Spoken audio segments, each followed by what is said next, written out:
Welcome to another edition of Frankly Green Bay, brought to you by Kathy Colbeck and Waterstone Mortgage. I've been wanting to get this dude on Frankly Green Bay for so long. He owns a record studio. He's a producer. He's a musician. He's a TV director, producer guy, too. Ladies and gentlemen, Marc Golde.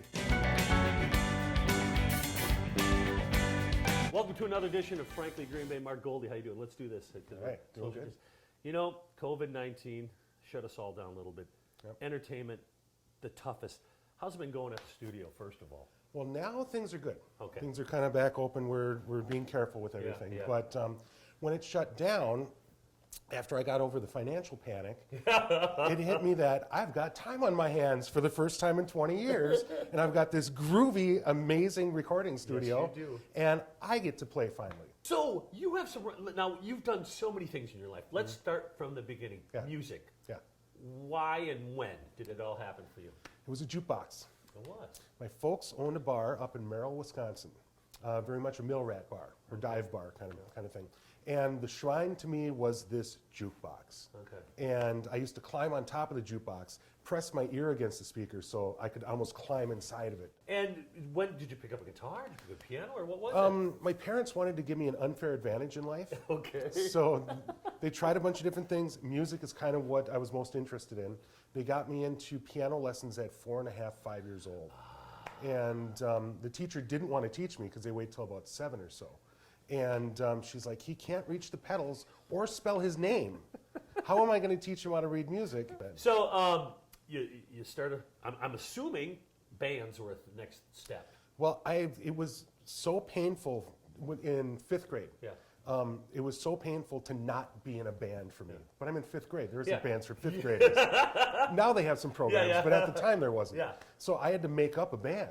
So, and I had already played all the instruments at this point. I had a drum set and guitar and all that. So I would just look at the coolest kids in school at basketball Yeah. practice, and I'd be like, I'll teach you how to play drums if you be in my band.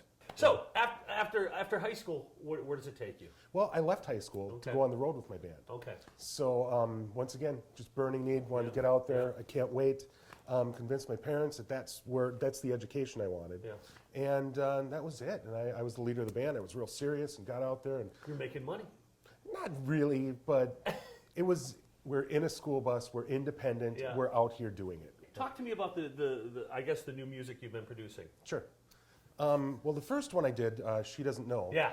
is not the kind of song I would write right now. It's an oh, woe is me love song kind of thing. And I'm just not that guy anymore.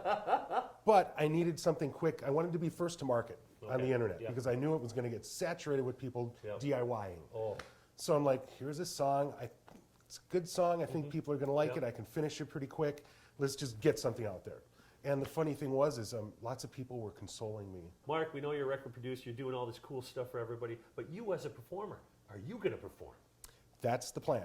Wow. Yes. Hopefully, the clouds will part and this whole thing's going to be over one of these days, and we'll get back to performing and clubs and festivals and stuff. And my plan is to put together a killer band and a real entertaining hour set and go out there and play for the people, you bet. Hey, join us next week as we do part 2 of Marc. I'm getting to know this guy. We're going to wear the same clothes too, okay, next week? Okay. All right.